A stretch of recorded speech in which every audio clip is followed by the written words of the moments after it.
로마서 3장 24절 한 절 같이 읽겠습니다.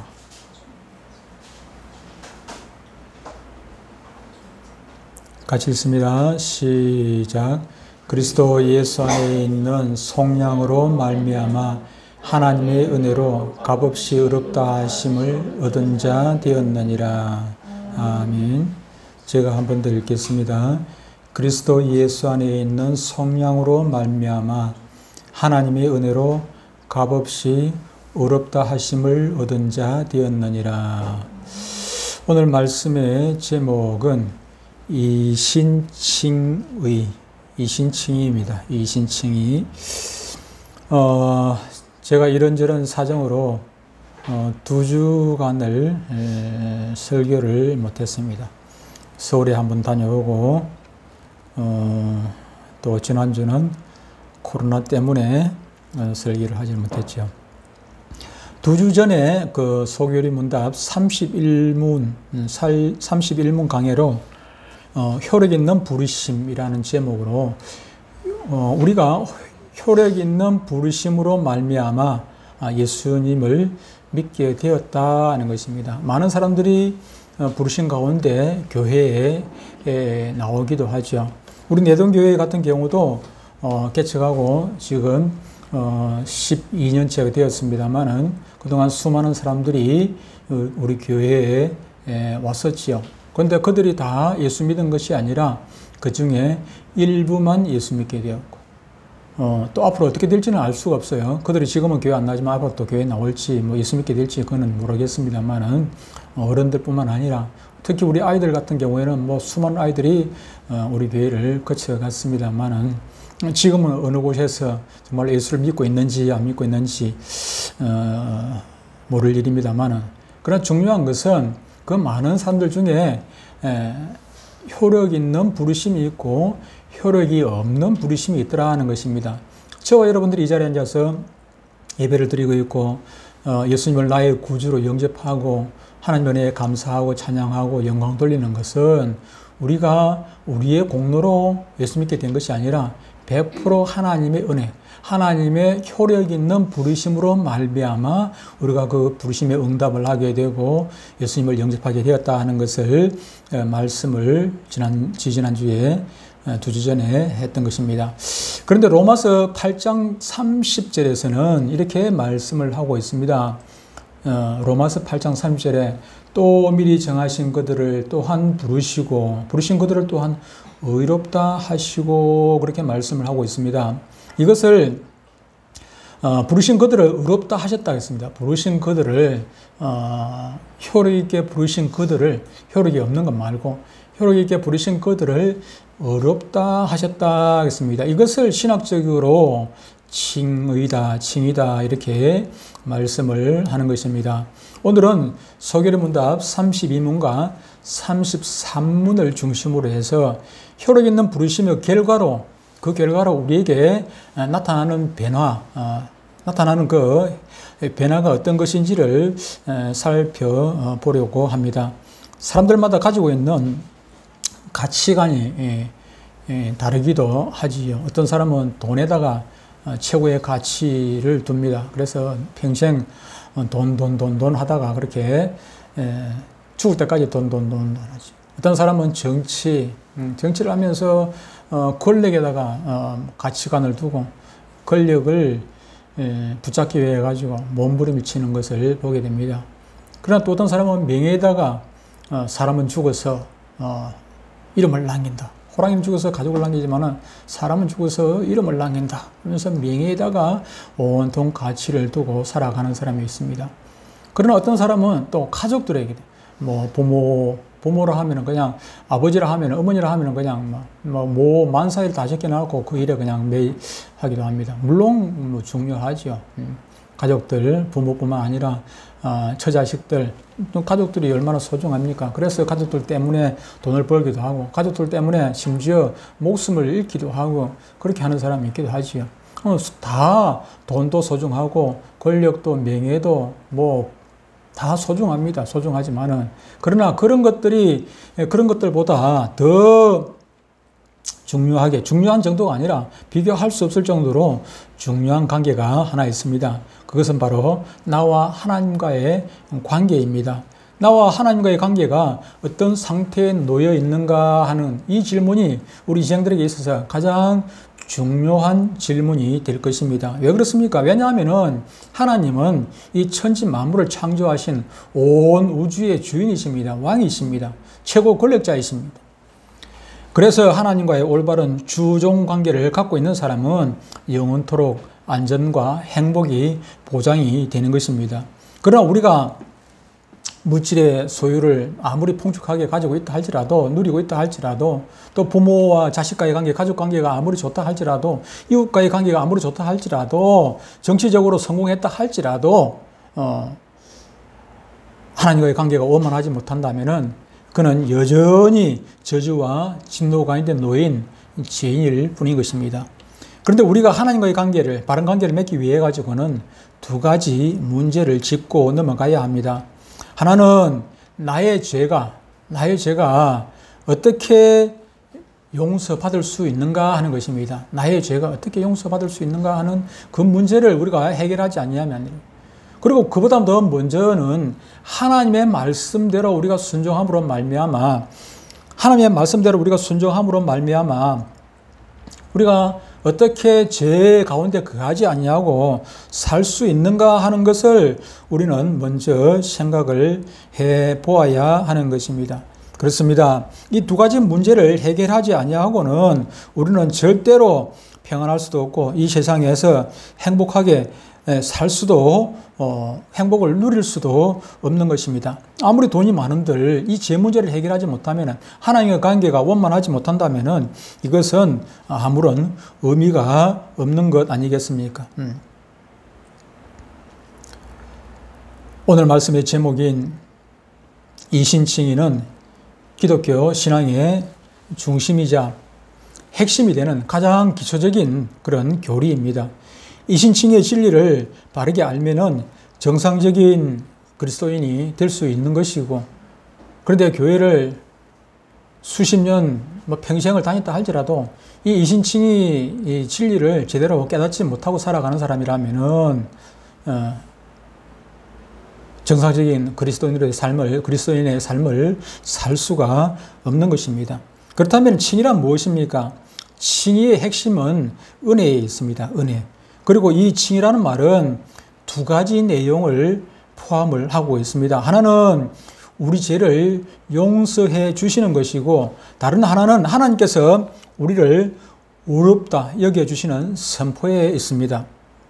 하나님께서 우리를 의롭다고 받아주시는 것은 오직 그리스도의 의를 우리 것으로 계산해 주시기 때문입니다. 나의 의가 아니고 그리스도의 의를 나에게 전해주는 것, 이것을 우리는 신학적 용어로 의의 전가라 그렇게 말씀을 하고 있습니다. 의의 전가. 주은이가 게임을 하려고 하는데 와이파이가 되는 곳에서는 주은이 폰 가지고 게임을 얼마든지 할 수가 있겠지요. 할 수 있을 것입니다. 그런데 와이파이가 되지 않는 곳에 가면은 얼마 하지 못합니다. 데이터가 부족해가지고 얼마 하지를 못하고 게임을 더 이상 진행할 수가 없는, 인터넷으로 하는 게임이라면 더 이상 진행할 수가 없습니다. 그런데 그때 아빠에게 전화를 해가지고, 아빠 나 지금 데이터 부족한데 데이터 좀 나한테 넘겨줘. 그래가지고 아빠가 데이터를 준이에게 전가를 해줬어요. 전가를 해요. 그러면은 그 데이터는 준이 것이 아니지만은 아빠가 주었기 때문에 준이가 계속해서 게임을 할 수가 있지 않겠습니까?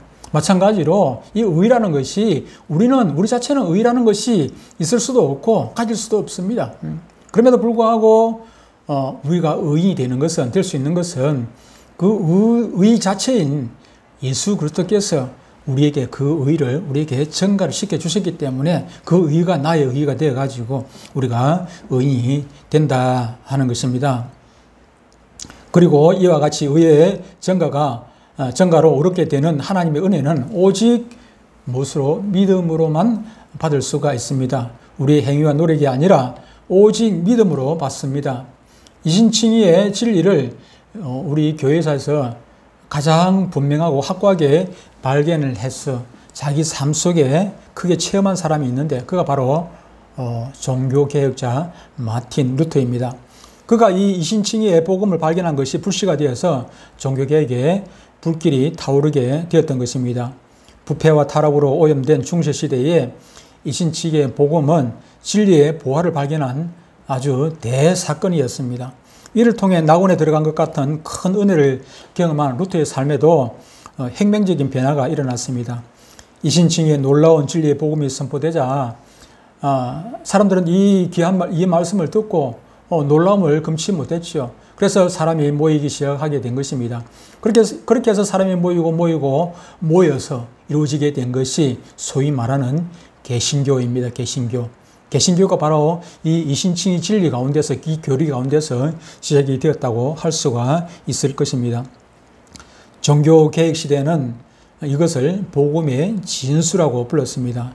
어떻게 루터는 이 귀한 진리를 발견할 수가 있었을까요? 어떻게 이 귀한 진리를 그가 수없이 성경을 읽었을 터인데 그렇게 이 귀한 진리를 그렇게 어느 날 깨닫게 되었던 것일까요? 그가 22살 때까지는 가톨릭 교회 성당, 우리가 말하는 성당 가톨릭 교회의 신자로 자랐습니다. 태어나면서부터 교회에 호적이 올라있죠. 호적이 우리가 말하는, 요즘은 호적이라 말하고 호적이 없습니다만 옛날에는 호적이 있었죠. 그죠? 호적이 있습니다. 태어나면서부터 그들은 이 호적이 있어가지고, 가톨릭 신자가 태어나면서부터 되었죠. 그죠?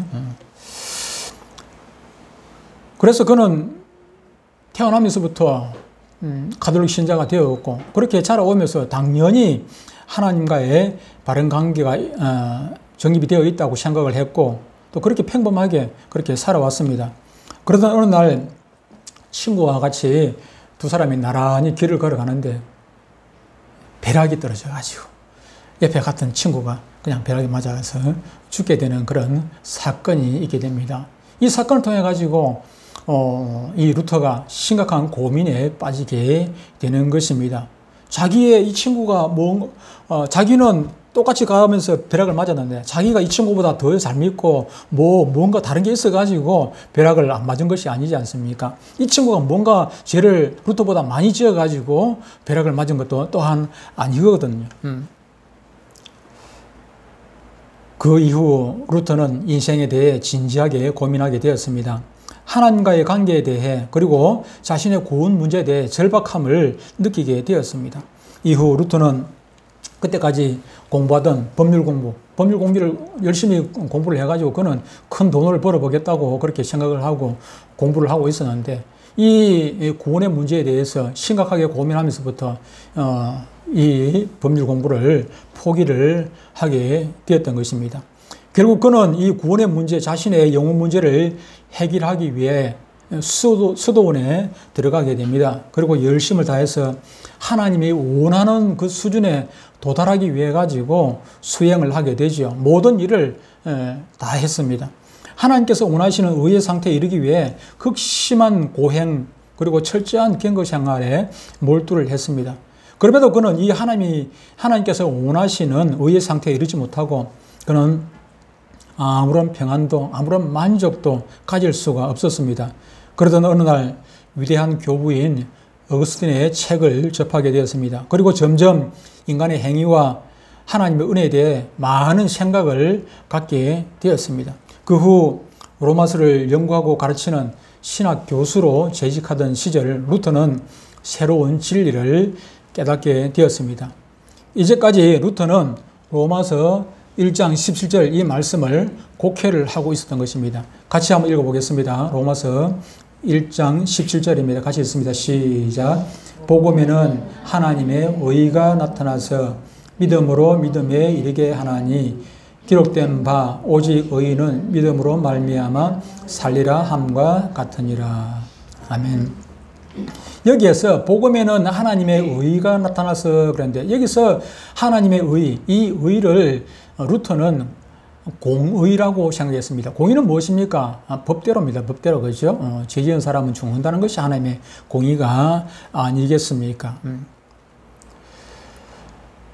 그것은 완벽한 거룩하심과 죄를 심판하시는 공의였기 때문에 루터는 아무리 죄를 짓지 않으려고 몸부림을 쳐봐도 하나님의 공의를 그는 스스로 이룰 수가 없었던 것입니다. 하나님의 진노의 심판을 피할 길이 없었습니다. 자신의 지식으로는 도저히 이 인간 세상에 의인이란 있을 수가 없다고 여겨지는데, 그런데 성경에는 분명히 의인이 있다고 말씀을 하고 있는 것입니다. 기록된 바 오직 의인은 믿음으로 말미암아 살리라. 이 말씀을 통해서 그는 복음에 나타난 이 하나님의 의가 공의가 아니라 바로 예수 그리스도임을 발견하게 되었습니다. 루터는 그 예수 그리스도의 의를 믿음으로 받았기 때문에 우리가 의인이 되고 믿음으로 살 것이라는 말씀을 통해 의롭다함을 받는 것이 바로 하나님의 선물, 하나님의 은혜의 선물이라는 것을 깨닫게 되었습니다. 루터는 이것을 깨닫는 순간 그렇게 자신을 짓누르고 억누르고 있던 그 무거운 짐 덩어리가 떨어져 나가고 나그원에 들어간 것 같은 그런 변화가 있었다고 그는 고백을 했습니다. 아담은 인류의 대표로서 하나님과 언약을 맺었습니다. 그러나 그는 불순종했고 그로 인해 모든 사람이 죄인이 되었습니다. 이후 아담의 후손인 우리는 하나님의 진노 아래 죄의 행벌을 가진 채로 태어나게 되었습니다. 이 죄의 행벌과 그 값을 해결할 길이 우리 자신에게는, 우리 인간 세상에는 전혀 없었습니다. 그래서 하나님 아버지께서는 당신의 자녀인 우리를 구하시기 위해 예수 그리스도를 이 땅에 보내주셨습니다. 그리스도는 우리를 대표해서 우리의 모든 행벌과 저주를 담당하시고 모든 죄값을 다 치루어 주셨습니다. 이것이 바로 죄사함의 중요한 기초가 됩니다. 예수님의 그 완벽한 순종으로 말미암아 우리는 하나님과의 관계를 회복하고 영생을 얻게 되었습니다. 며칠 전 달리기 하는 운동선수의 영상을 유튜브로 본 적이 있습니다. 그런데 달리기 하는 선수가 특징이 무엇입니까? 다 벗고 뛴다는 것입니다. 달리기 하는데 뭘 많이 입고 달리면 거추장스럽고 속력을 낼 수가 없겠지요. 다 벗고 뛰는데 그럼에도 불구하고 꼭 벗지 않는 거 한 가지가 있습니다. 팬티는 벗지 않냐고 뛰지요. 그렇지요? 팬티는 벗지 않습니다. 왜 그렇습니까? 부끄러운 것을 가리기 위한 것입니다. 부끄러운 것을 감추기 위한 것입니다. 아담과 하와가 벗고 살았습니다. 처음에는 다 벗고 살았지요. 그런 그들이 어느 날 옷을 만들어 입었습니다. 왜 옷을 만들어 입었습니까? 죄로 말미암아 자기의 부끄러운 부분이 드러난 것입니다. 예수 그리스도께서는 우리의 부끄러운 죄를 덮어버리는 의의 옷이 되셨습니다. 하나님 나라 천국 잔치에 들어가기 위해서 우리는 예수 그리스도라는 옷을 덧입고 하나님 앞에 설 수 있습니다. 이것이 칭의 교리의 핵심입니다. 그리고 이 모든 것을 하나님의 은혜라 그렇게 우리는 말합니다. 우리가 언제 예수님께, 하나님께 이 죄 문제를 해결해 달라고 부탁을 했습니까? 애걸 복걸 했습니까? 아닙니다. 우리는 이 죄 문제에 대해서 해결해야 될 필요성도 느끼지를 못했습니다. 어린아이가 열이 나고 아파 약을 먹이려고 하면은 약이 쓰기 때문에 먹지 않으려고 떼를 씁니다. 그렇다고 그 어머니가 약 먹이는 것을 포기합니까? 아닙니다. 강제라도 우리 어릴 때 보면은 그렇지 않습니까? 강제라도 그냥 입을 벌리고 그 알약을 깨가지고 가루약을 만들고 거기다 물을 타기도 하고 그렇게 해서 그것을 강제로 입을 벌려가지고 그 약을 입에 넣어서 먹게 합니다. 하나님께서 의의 약을 우리가 먹어야 하는지 알지도 못하는 우리를 대신해서 우리를 위해서 당신 스스로 하나님의 아들을 보내시고 우리를 대신해 죽게 하시고 다시 살리신 모든 일을 주관을 하신 것입니다. 그리고 이 모든 것을 아무것도 모르는 우리에게 일일이 챙겨주신 그것이 바로 하나님의 은혜인 것입니다.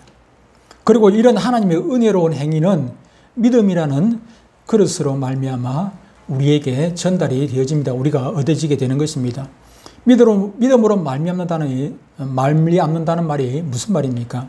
예를 들면 우리가 목이 마르면 이 컵에다가 물을 담아 마시면 됩니다. 여기서 목마름을 해결해 주는 것은 컵이 아니라 물이지요. 그리고 컵은 물을 담는 도구인 것입니다. 마른 목은 물 때문에 촉촉해져서 편안해졌습니다. 물은 우리에게 은혜 자체입니다. 그리고 컵이라는 그릇으로 목마름을 해결해 줄 물을 담아 입으로 전달하게 됩니다. 예수 그리스도께서 우리를 대신해서 죽으시고 우리를 대신해 순종하신 것을 은혜라고 했습니다. 예수님의 순종이 우리를 살리고 예수님의 은혜로 우리가 죄의 용서함을 받습니다. 여기서 예수님께서 우리 대신에 죽고 살아났다는 것을 우리가 받아들이는 그릇이 무엇입니까? 그것이 바로 믿음이라 하는 것입니다. 그것은 마치 그리스도의 은혜를 부어 마시게 되는 컵과 같다 할 수가 있을 것입니다. 즉 물과 같은 예수님의 은혜를 컵과 같은 믿음으로 받아들여 생명을 얻게 되는 것입니다. 그리고 감사하게도 하나님께서는 우리에게 그리스도라는 물뿐만 아니라 그리스도의 은혜를 받아들이는 컵과 같은 믿음까지도 우리에게 선물로 주셨다는 것입니다. 우리가 칭의의 진리를 아는 것이 중요한 이유는 우리의 모든 힘과 노력으로 얻겠다는 그 구원을 얻겠다는 생각이 다 쓸데없다는 것을 가르쳐 주기 때문인 것입니다. 우리가 구원받는 데 필요한 모든 것을 하나님께서 준비해 놓으셨습니다. 그래서 이신칭의 교리는 믿는 자들에게 복음이 되는 것입니다. 그리고 그 믿음으로 말미암아 하나님과 바른 관계를 맺어 영생을 얻어 천국에 들어가게 되는 것입니다. 이것이 바로 복음인 것입니다. 여러분들은 하박국 선지자의 말씀을 기억하실 것입니다. 하박국 3장 17절 18절에 이렇게 말씀합니다. 비록 무화과 나무가 무성하지 못하며 포도나무에 열매가 없으며 감람나무에 소출이 없으며 밭에 먹을 것이 없으며 우리의 양이 없으며 외양간에 소가 없을지라도 나는 여호와로 말미암아 기뻐하고 즐거워하며 나의 구원의 하나님으로 말미암아 기뻐하리로다. 그렇게 말씀을 했습니다.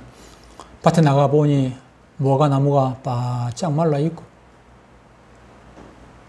포도도 감람나무도 열매 하나 열리지 않고 밭에는 잡초만 무성하고 집에 와 돌아보니까 우리에 가보니 양도 없고 소도 한 마리 없고 토끼 새끼 한 마리 없는 그런 지경이 되었더라는 것입니다.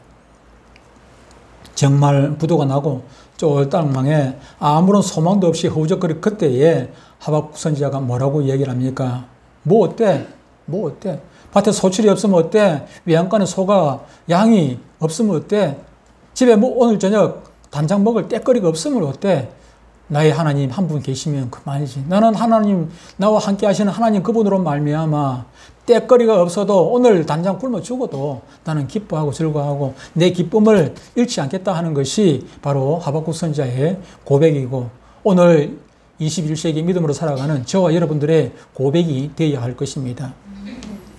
이 이신칭의의 복음을 자기 것으로 만든 사람은 하박국 선지자의 고백을 체험할 때가 옵니다.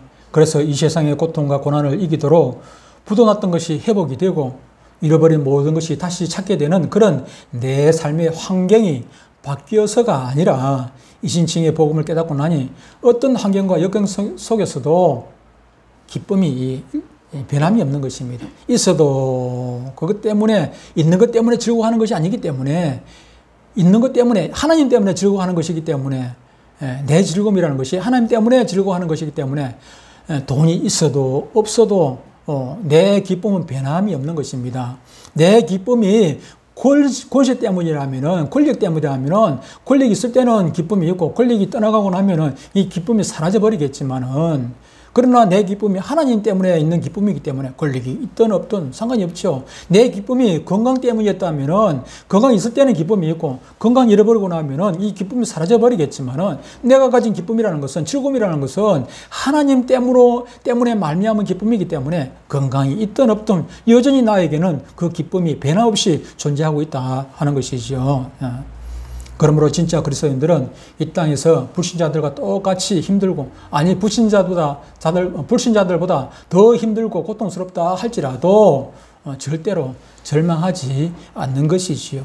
뿐만 아니라 이신칭의 진리를 분명히 믿는 사람은 구원의 확신을 갖습니다.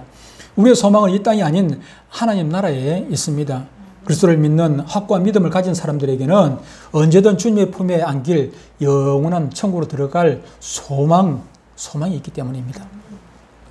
그러므로 이신칭의의 복음이 아니면 우리가 어떻게 영원한 나라에 대한 확신을 가질 수가 있겠습니까?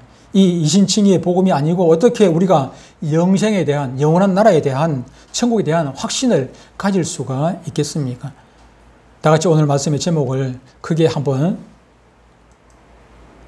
읽어보겠습니다. 이신칭의 크게 또박또박 읽겠습니다. 시작. 이신칭의.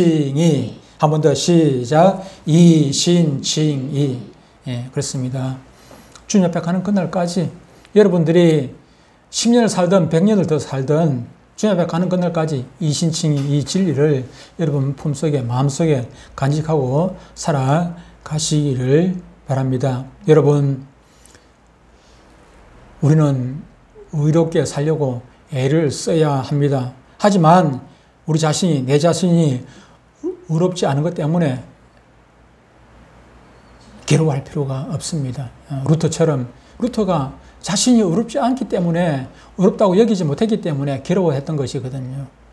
그런데 그가 어떻게 기쁨으로 살아갈 수 있었겠습니까? 그것은 바로 이신칭의의 진리를 발견하고 나서인 것입니다. 저와 여러분도 루터처럼 우리가 착하게 살고 바르게 살고 의롭게 살려고 애를 써야 됩니다. 몸부림쳐야 됩니다. 그러나 우리가 그렇게 애를 써도 우리가 의롭게 살 수는 없습니다. 그렇다고 해가지고 우리가 고민하지 마시라는 것입니다. 그것 때문에 괴로워하지 마시라 하는 것입니다. 그렇게 괴로워하면은 우리 신앙은 괴로워서 신앙생활을 제대로 할 수가 없지요. 예수 믿어도 기쁨이 없습니다. 즐거움이 없습니다.